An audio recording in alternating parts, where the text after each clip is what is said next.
आदाब नाज़रीन, मैं हूं अरशद नदीम और आप देख रहे हैं एसटी न्यूज़।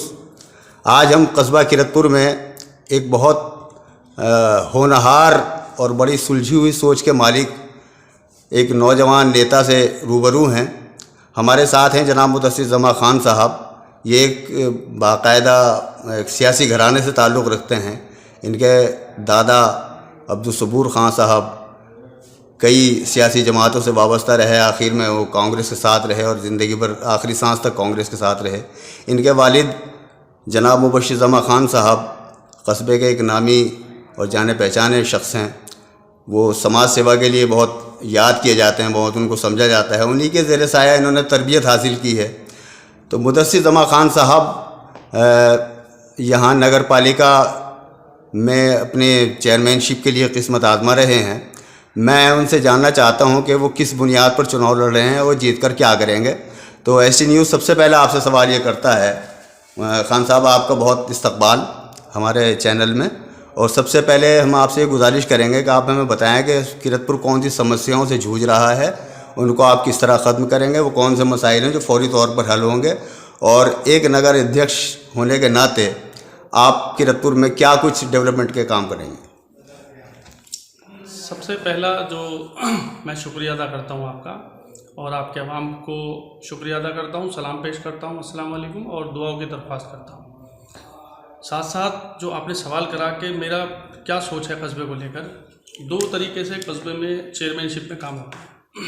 एक एडमिनिस्ट्रेशन वर्क होता है जिसको मैं कहता हूँ कि नगर पालिका में बाकायदा स्टाफ रखा हुआ है, सफाई सुथराई, लाइट, रोशनी रहे सड़कों पर, सफाई सुथराई रहे, कूड़े का डिस्पोजल अच्छे से होना चाहिए जी। और आपका जो नगर पालिका से रिलेटेड घर जो बने वो परमिशन से बने, सड़क को छोड़कर बने, इस तरीके का एडमिनिस्ट्रेशन का काम होता है। साथ साथ जब एक कस्बा लीडर चुनता है तो वो सिर्फ सड़क और नाली को देख कर नहीं चुनता। वो चेयरमैन जब बनाता है तो वो अपना एक लीडर चुनता है जो उनकी प्रतिनिधित्व हर मसले में करे, और वो प्रतिनिधित्व करने के लिए उसको जितने भी मसाइल किरतपुर में परेशानियां होती हैं कस्बे में किसी भी तरीके की, वो चाहे प्रशासनिक हो चाहे वो गैर प्रशासनिक हो, उसमें वो खड़ा रहे और उसको इतनी समझ हो उसको कैसे डील करना है। जी। देखिए, मौजूदा हालात में हमारे कस्बे में जो लीडरशिप की गई है उस लीडरशिप में युवाओं को दबाया गया है और बुजुर्गों को बेइज्जत किया गया है। जैसे कि मोहल्ले के जिम्मेदार होते हैं, जिम्मेदारों का काम था पहले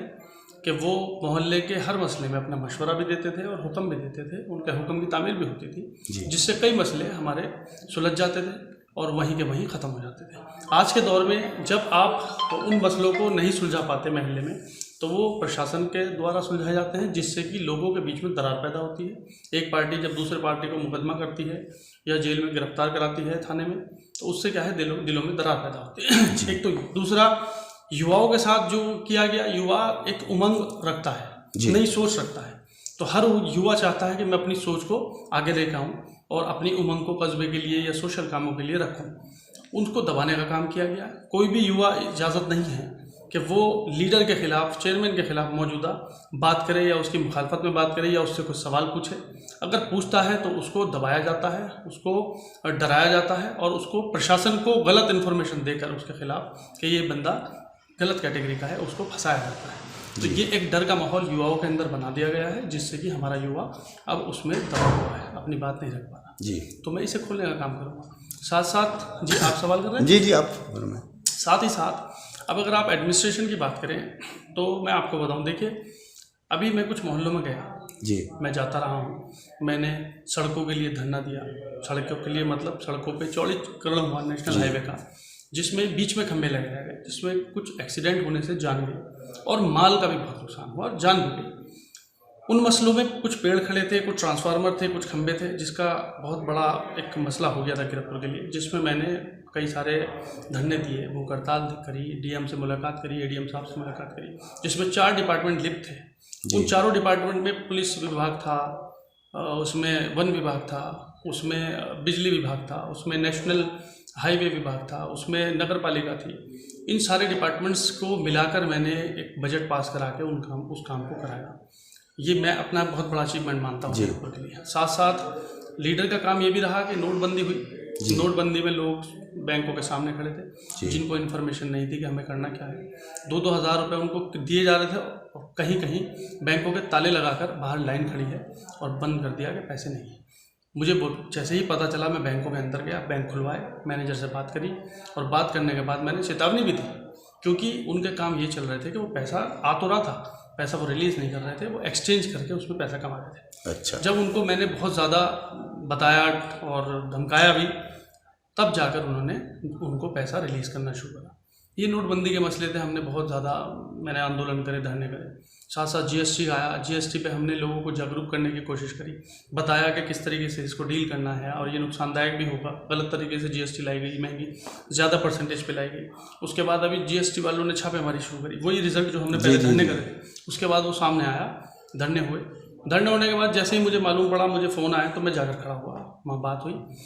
लगातार छोटे किराने वाले से, जिसकी लाख रुपए की भी इन्वेस्टमेंट नहीं है, उसको भी छापा मारा, उस पर भी छापा मारा जा रहा था और छोटे व्यापारियों पर भी छापा मारा जा रहा था, बड़ों को छोड़कर। तो एक दहशत का माहौल हमारे किरतपुर की मार्केट में हो गया था वो, और यूपी में भी कई जगह हुआ, मगर किरतपुर इतने दहशत में था कि अगर उन्हें कोई झूठ में भी कह दे कि कोई अधिकारी आया तो मार्केट पूरी बंद हो जाती थी, भाग जाते थे। जी। मैं गया, मैंने प्रशासन को भी समझाया कि आप ये गलत तरीके से अटैम्प्ट कर रहे हैं, इससे दहशत फैल रही है, और मैंने दुकानदारों को पूरा जागरूक करा कि डरने की कोई ज़रूरत नहीं है, इसका सामना हम कैसे करेंगे, ये मैंने रास्ते बताया उनको। जो जीएसटी के अंदर आते हैं, अंतर्गत 40 लाख से ऊपर वाले, उनको मैंने बताया कि आप सीए और वकील से किस तरीके से रब्ता करके अपनी बैलेंस शीट बनवाएंगे, और जो नहीं आते उनको मैंने बताया कि आप किस तरीके से, अगर कोई आपसे पूछता है तो आप जवाब कैसे देंगे, उन्हें कैसे बताएंगे कि आपका इन्वेस्टमेंट कितना छोटा है। तो उससे कॉन्फिडेंस आया और लोगों ने मार्केट खोली, और वो भी अधिकारी भी समझे, उन्होंने सहयोग करा, सही से बात की गई। देखिए, हर मसले पे मैंने अपनी बात को रखा है किरतपुर की। ये तो हो गए मोटे मोटे मसले। कोरोना काल में जब जानों पर रिस्क था तो मेरे फैमिली ने भी मना करा कि भाई इसमें जान का खतरा है, उसके बावजूद मैंने ये ऐलान करा कि घर में मौत आने से अच्छा है कि मैं सड़क पे काम करते हुए मरूं। क्या बात है। उस हौसले के साथ, क्योंकि मैं एक जनाजे में गया और उस जनाजे में मुझे, जब मैंने नमाज़ पढ़ी तो मुझे बहुत तकलीफ हुई। वो कोरोना से मरा था, एक युवा हमारे महल्ले का। वो दिल दुखने के बाद मैंने ये ऐलान करा और उसी दिन से मैंने सिस्टम बनाया। आपका बेटा उत्तर प्रदेश में पहला बच्चा था जिसने आगे निकलकर ऑक्सीजन बांटने का सामना शुरू करा, क्योंकि अधिकारी मना कर रहे थे। अधिकारियों को ऑक्सीजन नहीं मिल रहा था तो सोशल वर्कर कैसे बांटते हैं। मैंने उनको बताया कि मैं आउट ऑफ स्टेट से अरेंज करूँगा, आप परेशान ना हो, और मैं ला कर दूँगा। सिर्फ ऑक्सीजन ही नहीं, ऑक्सीजन मीटर, ऑक्सीजन सिलेंडर और आपका टेम्परेचर मीटर, ये जितना भी चीज़ें थी उसमें, मास्क, दवाइयाँ, एंटीबायोटिक गोलियाँ, विटामिन की गोलियाँ, ये सारी चीज़ें, सैनिटाइज़र हम लोगों ने बाकायदा मंगाई, लोगों को बांटी, समझाया, ये भी बताया कितने लेवल पर आप ऑक्सीजन, किस पेशेंट को कितने लेवल पर ऑक्सीजन देना चाहिए। कम चाहिए आप ज़्यादा खोल दोगे तो भी खतरा है, और ज़्यादा चाहिए कम खोल के दोगे तो भी खतरा है। ये भी हमने जागरूकता फैलाई और पूरे शिद्दत के साथ मैंने सामना करा, और अल्लाह का शुक्र है हम लोगों ने उसे पार करा, और बहुत लोगों को मैंने अपनी औकात से ज़्यादा जाकर मैंने ऑक्सीजन बांटने का काम करा, हिम्मत से ज़्यादा, और बहुत लोगों को फ़ायदा हुआ, लोगों ने दुआएं दी। आज उसका रिजल्ट है कि अल्लाह ने मुझे SC सीट होने के बाद, पहले बैकवर्ड हुई, फिर इस बार SC हुई, और SC के बाद सामान्य सीट, पुरुष वो भी कोई भी लड़ सकता है, करी। ये भी मैं अल्लाह का एक, मेरे उन कामों का अल्लाह ने मुझे कुछ सिला दिया होगा समझ के मुझे आगे करा, तो मैं उसका भी शुक्रिया। मेरा बुनियादी सवाल ये, तो आपके दादा, वालिद साहब और आपके ख़ानदान के बहुत सारे लोग इस सोशल वर्क में तो बहुत आगे रहे हैं शुरू से ही। आज के मसाइल दूसरे हैं, पिछले मसाइल जो हैं वो दूसरे थे। ताउन फैलती थी, आपके दादा ने जो है घर घर जो है अनाज की बोरियाँ पहुँचाएँ, अपनी कमर पर रख कर लेके गए, ये तो मशहूर हैं यहाँ की चीज़ें। सवाल ये मेरा फिर वही है कि किरतपुर की क्या समस्याएं हैं, उनको आप कैसे ख़त्म करेंगे? देखिए, सबसे पहले समस्या मैंने आपको बताई कि माहौल में हमारे किरतपुर के जो डर खौफ है उसको दूर करें। डर खौफ है वो दूर करना है। दूसरा, एक ऐप की तरफ, जब कस्बे का प्रतिनिधि ऐप के नाम से मशहूर हो जाए कि वो इस तरीके का कारोबार करता है, इस तरीके का कारोबार कर रहा है, और युवाओं को, मैं एक लाइन फेमस है किरतपुर के अंदर जिसे मैं आपके साथ शेयर करना चाहूँगा, आपके दर्शकों के साथ भी। किरतपुर के बहुत सारे जिम्मेदारों ने मुझसे कहा कि मौजूदा चेयरमैन के पास एक नेटवर्क है नशेड़ियों का जी, जिनको वो बाकायदा इस्तेमाल करता है चुनाव में। हर महल्ले में 5-7 लड़के जो ऐब करते हैं उसके ताबे हैं जी। वो उनको वो ऐब करने की फैसिलिटी देता है और अपना फ़ैन बनाता है, और वही लड़के उसके मोहल्ले मोहल्ले लड़ते फिरते हैं, नारे लगाते फिरते हैं। शरीफ लोग डर के सड़कों पर ना खड़े होकर घर में चले जाते हैं, और वो ऐबी आदमी सड़क पर खड़े होकर नारे लगाता रहता है। तो इतना तगड़ा नेटवर्क बनाया हुआ है कि चारों तरफ ऐसा लगेगा जैसे उन्हीं का माहौल है। मैं इस बात को बहुत अच्छे से जानता हूँ, कि अपनी इलेक्शन को जीतने के चक्कर में जिस तरीके से उन्होंने इस नशे का, सुल्फा और शराब का माहौल एक आम कर दिया है, और उन लोगों को इज्जत दी जा रही है जो लोग इस काम को करते हैं, क्योंकि वो उनके ख़ास हैं, और जो जिम्मेदार हैं कस्बे के, जो जिम्मेदार हैं मोहल्लों के, उन लोगों को पूरी तरीके से इग्नोर करके घर बैठाने का काम उन्होंने किया है। क्योंकि आप जैसा एक समझदार आदमी अगर शौकतमंद है, आपके पीछे लोग रहेंगे, तो जाहिर है कि आप जायज़ बात करेंगे, अच्छी बात करेंगे, और आप सवाल करेंगे, आप काम की बात करेंगे, आप काम पूछेंगे। तो आपको इतना कमज़ोर करने की प्लानिंग है उनकी कि आपको इतना कमज़ोर कर दिया जाए कि आप इतनी पावर में ना रहें कि आप सवाल करें। अगर आप सवाल करते हैं तो वही शराबी और ऐबी लोग आपको जो है टॉर्चर करना शुरू कर देते हैं, आपकी बेइज्जती करते हैं, तो आप उस दबाव से सवाल ही नहीं करते। तो एक ये सबसे बड़ा मसला है किरतपुर में, जो मुझे इसको ख़त्म करना है। अच्छा। दूसरी चीज़, एक कारोबार है सट्टा। जी। मौजूदा चेयरमैन में मैं जिन जिन मोहल्लों में गया, मुझे बहुत बुरा लगा सुनकर कि ये कहा गया कि ये जो सट्टा हो रहा है ये मौजूदा चेयरमैन के माध्यम से हो रहा है, और उसमें वो बहुत सालों से फेमस चल रहा है, बहुत सालों से अखबारों में न्यूज़, बहुत सालों से सोशल मीडिया पर हम लोग भी सवाल पूछते रहे, मगर उन्होंने कभी इसका सामना नहीं करा, कभी जवाब नहीं दिया, कभी इन्होंने ये भी नहीं कहा कि मैं नहीं कर पाता। उनके माध्यम से एक बहुत बड़ा ग्रुप है सट्टे खेलने वालों का, जिनको वो प्रमोट करते हैं, सहयोग देते हैं, अपना खासम खास बना के रखते हैं। मोहल्ले मोहल्ले वो लोग उससे अर्निंग करते हैं, और अर्निंग करने के बाद अपने पैरों को मजबूत करते हैं, और मोहल्ले में वो उस तरीके का माहौल ख़राब करके ओपनली उस काम को कराया जा रहा है। मेरी ज़िंदगी में मैंने कभी नहीं देखा था इस तरीके से इस कारोबार को करते हुए कस्बे में, जो आज की तारीख में वो आम होकर खुलकर करा जा रहा है, बेस लगाकर मोहल्ले के बीच में खुले आम करते हैं। तो ये हमारी युवा पीढ़ी को, हमारे बच्चों के मुस्तकबिल को, हमारे बच्चियों को ये गलत रास्ते पर ले जाकर तबाह करने का काम है। मैं इस पर बहुत ज़रूरी काम करूँगा। मैं जागरूकता फैलाऊँगा नशा अभियान के लिए, मैं जागरूकता फैलाऊँगा इस कारोबार के ख़िलाफ़, और लोगों को इससे बचाकर इंशाल्लाह सही रास्ते पर लेकर आऊँगा। उसके अलावा मैं अगर बताऊँ आपसे कि पिछले 10 सालों में बहुत वायदे किए गए थे, हम भी संतुष्ट थे कि जिस तरीके के वायदे हो रहे हैं हो सकता है काम हो। हमने देखा तो वायदा किया गया कि 3 मैरिज हॉल बनाए जाएंगे, वायदा किया गया कि पूरा किरतपुर जो है CCTV ऑपरेट किया जाएगा, वायदा किया गया था कि हम एक ऑफ़िस मुफ्ती प्लाजा में बनाएंगे, एक ऑफ़िस पसी में बनाएंगे, वायदा किए गए थे कि हम जनरेटर की लाइट अवेलेबल कराएंगे, वायदा किया गया था कि हम एजुकेशन के लिए कुछ फैसिलिटी मुहैया कराएंगे। तो इस तरीके के बहुत सारे वायदे हैं जो बड़े स्तर के वायदे हैं, और जो वाकई ज़रूरत है किरतपुर की, वो किए गए। 5 साल नहीं हुए, उसके बाद दोबारा चेयरमैन बने, फिर 5 साल में उन्होंने उन्हीं वादों को प्रमोट करा, और उसके बाद आज तक वो काम नहीं हुआ। अगर आज उनसे कोई सवाल पूछता है तो वो इस बात पे नाराज़ होते हैं, लोगों को डराते हैं, धमकाते हैं, पूछते सवाल मत पूछो। पूछता है कोई मैरिज हॉल क्यों नहीं बना, तो वो कहते हैं ज़मीन नहीं है। भाई जब ज़मीन नहीं थी तो आपने वायदा क्यों किया था? जब आप 10 साल से लगातार चेयरमैन हो, आपको इतना ही नहीं पता कि हमारे पास ज़मीन है नहीं है, तो आप वायदा किस बुनियाद पर कर रहे थे? तो इस तरीके के सवाल हमने किए, और मैंने ये ऐलान किया है इंशाल्लाह अल्लाह ने मुझे अगर कामयाब किया तो मैं 1 महीने के अंदर किरतपुर को एक मैरिज हॉल की फैसिलिटी, जिसमें कोई भी परिवार शादी करेगा इतनी सुविधा तो मैं उनको दूंगा। मैं ये नहीं कह रहा कि मैं किरतपुर के गोवर्धन जैसा एक मैरिज हॉल दूंगा, एक बहुत आलीशान 5 स्टार होटल जैसा उनको मैरिज हॉल दूंगा, मगर इतना मैरिज हॉल दूंगा क्योंकि नगर पालिका के मैरिज हॉल की ज़रूरत गरीबों को पड़ेगी। मैं उनके लिए वो सेवा बिल्कुल नहीं रखना चाहता जो सक्षम है, और उन लोगों के लिए 5 स्टार फैसिलिटी की ज़रूरत नहीं है। जो हम बेस्ट कर पाएंगे उनको इतना देंगे कि वो अपनी बच्ची की शादी इज्जत से कर पाएंगे बिना खर्चे के। इंशाल्लाह 1 महीने के अंदर मैंने प्लानिंग की हुई है, मैं दूंगा। उसके साथ साथ मैंने देखा है कस्बे में बहुत सारी सड़कें हैं। कस्बे में लगभग 100 करोड़ का टर्नओवर रहा है इस बार, पिछली बार 130 करोड़ के लगभग रहा है। अच्छा। अगर आप उस पर नज़र डालें तो 230 करोड़ रुपए का काम मुझे कहीं से कहीं तक कस्बे में नहीं दिखाई दे रहा। 230 करोड़ में ये मानता हूँ कि मैं एक नया शहर किरतपुर जैसा बसा सकता हूँ 230 करोड़ रुपये से, पूरा नया। जितने घर आप किरतपुर में गिनोगे मैं उतने ही घर एक नया शहर बना के दे दूंगा 230 करोड़ रुपये में। मगर 230 करोड़ रुपये कहाँ लगे इसका मुझे कोई जानकारी नहीं है, क्योंकि मैं छोटी छोटी बातें आपको बताऊंगा। मैं किसी मोहल्ले में गया, शिकायत क्या है उनकी कि हमारे खंभे की लाइट नहीं जलती। लाइट का टर्नओवर जो होता है, लाइट का ठेकेदार 1 साल का ठेका होता है जी, और 1 साल की वारंटी होती है लाइट की जी। जब खंभे पे लाइट लगती है तो उस ठेकेदार की जिम्मेदारी है 1 साल तक उसको मेंटेन करें। जब वो लाइट लग गई और वारंटी में है, और अगर लाइट बंद हो जाती है तो ये जिम्मेदारी ठेकेदार की भी है और नगर पालिका के एडमिनिस्ट्रेशन की भी है और चेयरमैन की भी है कि वो बाकायदा उनको देखे, सर्वे करे। अगर कोई लाइट ख़राब है तो उसको बदलवाए, और अगर ठेके से निकल चुकी है, एक्सपायर हो चुकी है, तो नई लाइट लगाने के लिए नया प्रस्ताव लेकर आए। छोटी सी चीज़ें हैं जो एक कॉल पर सुनी जा सकती हैं, मगर किरतपुर में अंधेर हुआ है, उन जगहों पे लाइट नहीं पहुंची हुई है और ख़राब है। वाटर कूलर बंद पड़े हैं जो पिछली सरकार की योजनाओं में आए थे, सारे पट पड़े हैं। जो शौचालय मोदी सरकार ने दिए थे वो शौचालय बिल्कुल भी यूज़ करने लायक नहीं है।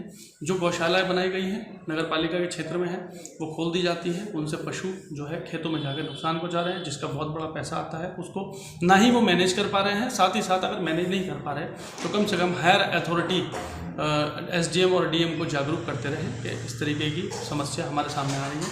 प्रतिनिधि हैं उसका प्रतिनिधित्व करें, उनकी प्रॉब्लम को सॉल्व करें, नहीं कर पा रहे तो उसके लिए सामना करें, उसकी आवाज़ उठाएं। किसी तरीके की कोई शिकायत मुझे नहीं मिली। सबसे बड़ी समस्या मैं एक और बताता हूँ आपको, साथ साथ के आप सड़कों का अगर देखेंगे 10 साल के अंदर, ये एक सबसे मेजर रिस्पॉन्सिबिलिटी चेयरमैन की होती है कि आपका शहर में जो निर्माण हो रहा है वो सरकारी प्रॉपर्टी मतलब सड़क से 2 फुट दूर होना चाहिए, 2 फुट दूर होना चाहिए। पर वो आपके ज़माने में ट्रक आपके यहाँ से निकल जाते थे हमारे घर के सामने जी, और आज के ज़माने में आप देखेंगे तो गाड़ियाँ नहीं निकल पा रही। तो ये बहुत बड़ी समस्या है। जितना मैं इसको कंट्रोल कर, मैं ये नहीं कह रहा मैं तुड़वा दूंगा, मगर मैं जितना कंट्रोल कर पाऊंगा इस पर मैं पूरा ध्यान दूंगा कि नगर पालिका से जो भी नक्शा पास हो वो इस तरीके से हो कि कम से कम कानून के दायरे के अंदर हो और उसको कोई इस तरीके की कोई बात नहीं आनी चाहिए कि हमने जगह घेर के घर बनाया और तंग कर दिया रास्ता। ये भी एक बहुत बड़ा मामला है। और एक बहुत अहम बात ये भी है कि इनके टाइम में मैंने जो पिछले इलेक्शन में देखा था तो इन्होंने पिछला इलेक्शन कैंपेन करा था एंटी जनरल कास्ट मतलब हायर कास्ट, हायर कास्ट के खिलाफ आवाज़ उठाकर इन्होंने शेख सैयद मुगल पठान की यही राजनीति करते हैं, इन्होंने खा लिया, इन्होंने लूट लिया, ये हमें जो है नीचे बिठाते हैं, इस तरीके से जलील पढ़ने नहीं देते हैं, गाली देते हैं, पढ़ने नहीं देते, ये तरीके की बातें फैलाकर इन्होंने उस इलेक्शन को जीत हासिल कर ली। पर मैं उनसे सवाल पूछता हूँ कि 35 साल पहले ये चीज़ सामान्य हुई थी और हाफिज़ कुद्दूस साहब इलेक्शन हार गए थे 100 कुछ वोटों से। तो उससे पहले कब काजी जी रहे, उससे पहले कब मुन्नू खां चेयरमैन रहे, और उनका रिकॉर्ड अगर उठा के देखोगे तो उन्होंने अपनी दौलत बेच के नगर पालिका में पैसा लगाया, सड़कें बनाई अपनी दौलत, ज़मीन बेचकर अपनी दौलत से, जब नगर पालिकाओं में पैसा नहीं होता था। उसके बाद 35 साल से कोई सीट सामान्य नहीं हुई, कोई चेयरमैन नहीं बना। 2 बार अभी सामान्य महिला थी, उसके बाद भी 88 के बाद अब 2 बार सामान्य महिला, जिसमें 1 बार जनरल कास्ट की महिला जीती थी बसी की, और उसके ऊपर ये कहते हैं कि किसी जनरल कास्ट ने काम नहीं करा। तो मेरा कहने का मतलब ये नहीं है कि मैं सफाई पेश कर रहा हूँ जनरल कास्ट की तरफ से, कहने का मतलब है कि ये हमें बिरादरियों में किस तरीके से बांट रहे हैं। जनरल कास्ट के नाम से इन्होंने इलेक्शन को लड़ा और उनके खिलाफ जीता। उसके बाद जब दूसरा इलेक्शन आता है और जनरल कास्ट का कोई आदमी नहीं रहता, वो बैकवर्ड सीट हो गई, तो ये क्या लेकर आया आप देखिए। इन्होंने एक बयान दिया, बीजेपी के कुत्तों करके एक बयान दिया, वो वीडियो वायरल हुई। उससे मुसलमानों को इन्होंने उस वीडियो के सहारे इन्होंने मुसलमानों को जा कर कहा कि मैं इनको अपने पैरों की जूती में रखता हूँ, और इस तरीके का माहौल बनाया कि मैं ही हूँ जो इनका सामना कर सकता हूँ। इन्होंने वो इलेक्शन हिंदू मुस्लिम कर दिया, और हिंदू मुस्लिम इलेक्शन होने के बाद किरतपुर की क्योंकि पॉपुलेशन 80% मुस्लिम है, वो सारा वोट एक तरफ गया और वो चेयरमैन बन गए। तो ये दोनों अगर आप इलेक्शन उठा के देखेंगे, इसमें डेवलपमेंट की बात कहीं नहीं हुई, ना डेवलपमेंट हुआ। इसमें एकता की और मोहब्बत की बात नहीं हुई, इज्जत की बात नहीं हुई, और ना ही वो करा गया। इसमें जो बात हो रही है वो हुई है तोड़ की। पहले उन्होंने अपर कास्ट और लोअर कास्ट को तोड़ा, फिर उन्होंने बिरादरियों के बाद धर्म को हिंदू मुस्लिम करके राजनीति को खराब करा। तो जैसे हम भारतीय जनता पार्टी के ऊपर सवाल उठाते हैं, हम उनका सामना करते हैं, उनकी गलत नीतियों को गलत कहते हैं, तो हमारा फ़र्ज़ ये बनता है, हमारे लोगों का फ़र्ज़ ये बनता है, हमारी कौम का फ़र्ज़ ये बनता है कि किरतपुर में अगर 80% मुसलमान हैं तो उस पर हम यहाँ भी सवाल उठाएंगे अगर कोई उसको हिंदू मुस्लिम करके भावनाओं को भड़काकर इलेक्शन जीतना चाहेगा।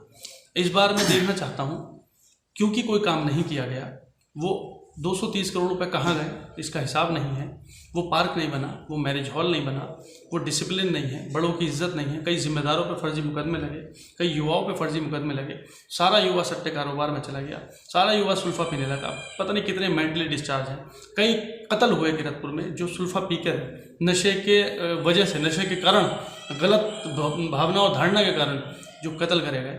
तो वो सब चीज़ें, ये अभी छोटा सा एक मैं बता रहा हूँ, एक छोटी सी मिसाल है आपको जी। ये एक बवाल जो हमारे ऊपर सर पे मंडरा रहा है, अगर हमने इसको वक्त रहते नहीं रोका, इस पे हमने काम नहीं करा, तो आने वाला वक्त हमारे कौम को बर्बाद कर देगा, हमारे कस्बे को बर्बाद कर देगा। और इसके अलावा अगर आप देखेंगे, मैं जितने भी ज़िले के और आसपास प्रदेश के ज़िलों में और लोगों से मिलता हूँ और वहाँ डिस्कशन होता है किरतपुर की राजनीति के ऊपर, तो वो हमसे बहुत बड़े बुरे लफ्ज़ों में ये कहा जाता है कि आपके लोगों को या आपको, आप नेतागर्दी कर रहे हो, पॉलिटिक्स कर रहे हो, क्या इतना भी नहीं शऊर है कि किसको चेयरमैन बनाना चाहिए? क्या आपने उनका पिछला रिकॉर्ड नहीं देखा था? क्या आपने उनका आज का रिकॉर्ड नहीं देखा? क्योंकि अल्लाह ने, अगर इस्लाम कहता है कि आपने गुनाह करा, अगर आप तौबा कर ले तो अल्लाह मालिक है, माफ़ कर सकता है बेशक। कभी भी। आपने अपने कार्य, आपने पिछले क्या काम करे, अल्लाह ने आपको इज्जत दी, आपको शोहरत दी, आपको सम्मान दिया। किरतपुर का बिल्कुल आपको ये समझ लीजिए, आप किरतपुर का जो कहते हैं कि आपको सरताज बना दिया था, उस पर आपको सारा ताज किरतपुर का आपके सर पे एक बार दिया, 2 बार दिया। मैं तो खुद चौंकता हूँ कि एक शऊरमंद आदमी, इतना अल्लाह ने उसको सम्मान दिया, इतनी दौलत दे दी, उसके बाद आप सही रास्ते पे नहीं आ पा रहे। आपके जो केस थे वो घटने की बजाय बढ़े, आपके केस घटने नहीं, जहाँ उन्हें ये काम करना चाहिए था कि मुकदमे उनके कम हो, मुकदमों में उनकी कमी हो, उसमें वो इजाफा हो रहा है, उसमें गैंगस्टर लग रही है, उसमें गुंडा एक्ट लग रही है। तो एक प्रतिनिधि जो वाकई उसके पिछले रिकॉर्ड ये बताते हैं कि गुंडा एक्ट सही लगी, जायज़ लगी, गैंगस्टर जायज़ लगी, तो बढ़ क्यों रहे हैं, घटे क्यों नहीं? दूसरी चीज़, ऐसा कौन सा आपको पैसे का यूज़ है कि आप लगातार चेयरमैन होने के बाद भी इन कामों में लिप्त हैं कि आपको सट्टा आपके साथ जोड़ा जा रहा है, आपके साथ नशे का काम जोड़ा जा रहा है। तो मैं ये तो खुद चौंकता हूँ कि एक आदमी ऐसा क्यों कर रहा है। अगर वो चाहे तो एक इज़्ज़त की और सुकून की और बहुत बढ़िया मालदार ज़िंदगी बिता सकता है, सही रास्ते पर आ सकता है, लोगों की इज़्ज़त करे और अपने बच्चों का भविष्य बनाए। वो बच्चों को भी अपने इसका जो बैकग्राउंड छोड़ के जा रहा है, बच्चों के लिए भी गलत छोड़ के जा रहा है और कस्बे के मुस्तकबिल के लिए बहुत बड़ा नुकसान है। अच्छा, इसके साथ साथ एक दूसरा सवाल, ये तो खैर आपकी बात हुई, एक सवाल ये है कि किरतपुर की तारीख़ में मेरे ख्याल में कभी नेशनल पार्टीज़ जो हैं उन्होंने अपना नुमाइंदा नहीं उतारा, किसी पार्टी के सिंबल पे चुनाव नहीं लड़ा गया। और मैंने तो ये भी देखा है कि जो पार्टी का सिंबल ले गया है वो हार जाता है। इस बार चर्चाएं कुछ इस तरह की हैं कि तमाम पार्टियां जो हैं अपने सिंबल पे चुनाव लड़ा रही हैं। क्या आप कांग्रेस से चुनाव लड़ेंगे? देखिए, पार्टियां हमेशा सिंबल से चुनाव लड़ाने के लिए तैयार रहती हैं, पर ये छोटे इलेक्शन जो हैं, इन इलेक्शनों में ज़्यादातर लोग चेहरा देखते हैं, पार्टी नहीं देखते हैं। शख्सियत पे चुनाव होता है। शख्सियत पे चुनाव होता है, क्योंकि ना ही कोई यहाँ से विधानसभा जा रहा आपके लड़ाई लड़ने, ना ही कोई लोकसभा जा रहा। चेयरमैन का चुनाव है, यहाँ से नगर पालिका तक सीमित है। और मैं चेयरमैन की पोस्ट को बहुत बड़ा एक वो नहीं मानता। ये किरतपुर में सफाई सुथराई एडमिनिस्ट्रेशन चलाने वाला एक हम पोस्ट देते हैं जिसको जिम्मेदारी से निभाना होता है। इसके अलावा वो बहुत बड़ा 30 माह का नहीं होता चेयरमैन। तो उसी से रिलेटेड अगर आप बात करें नेशनल पार्टी की, तो मैं नेशनल पार्टी से जिस पार्टी से मैं हूँ, मैं उसी से चुनाव लड़ूंगा।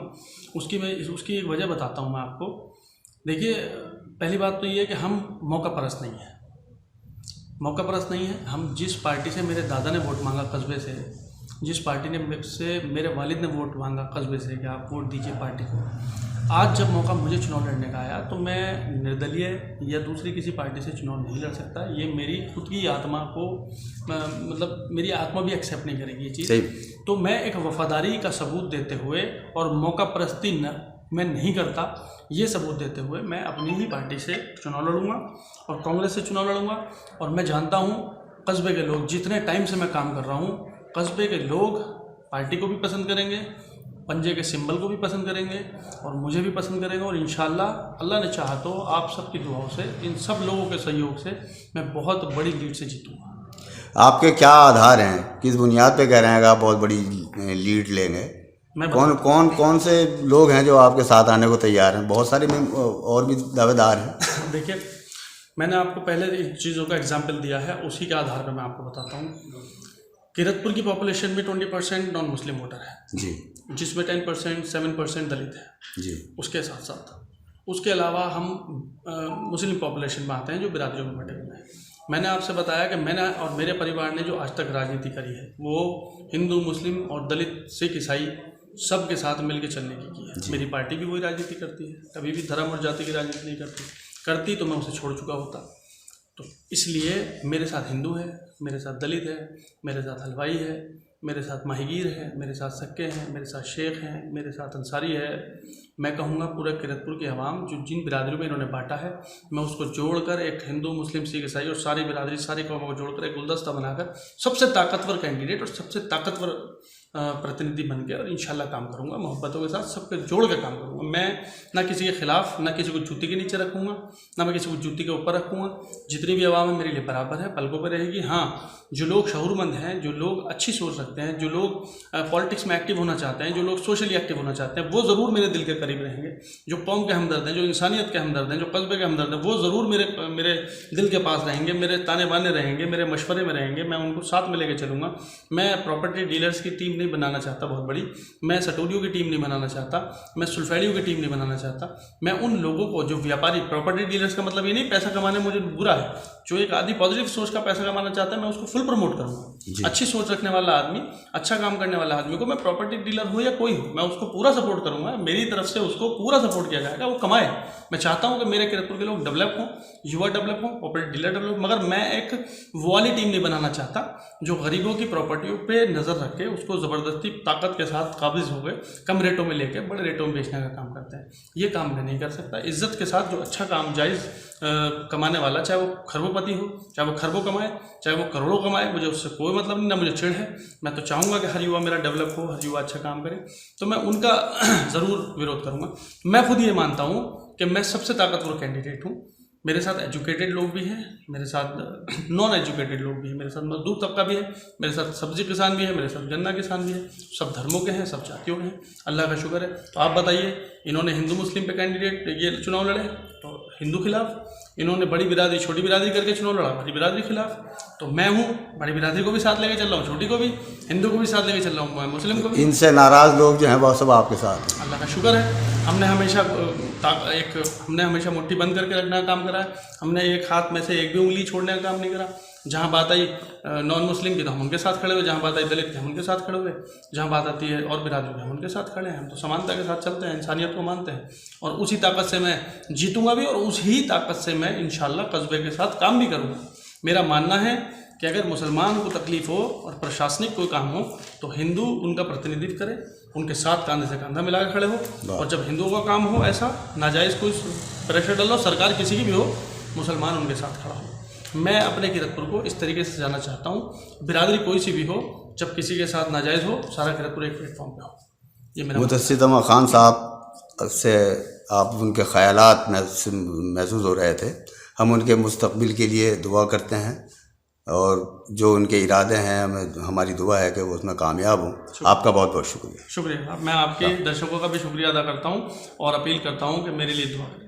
सियासी तकदीर यूट्यूब चैनल को सब्सक्राइब करें और बेल आइकन पर क्लिक करें ताकि आपको सबसे पहले खबरें मिलती रहें।